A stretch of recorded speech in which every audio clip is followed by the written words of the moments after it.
got my little pumpkin brooch right here. This is one I made quite a while ago and I wear it all of the time. So they're quite durable and they're just really fun to wear around. So really it's just polymer clay and just some basic necessities here. I have my heat set paint.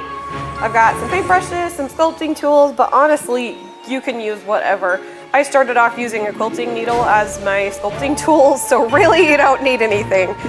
But I have all the bells and whistles because I've been doing this for a while. So yeah, it's really just a lot of basic things and just some fun creativity. And I hope you guys will love this. I really enjoy making these guys. They make me so happy. And just have fun with it. You can look at pictures of pumpkins and give it some character. I know some of them have like those scuff marks and stuff you can add on there. Just have fun with it. This is such a cute, fun project. We need more like it.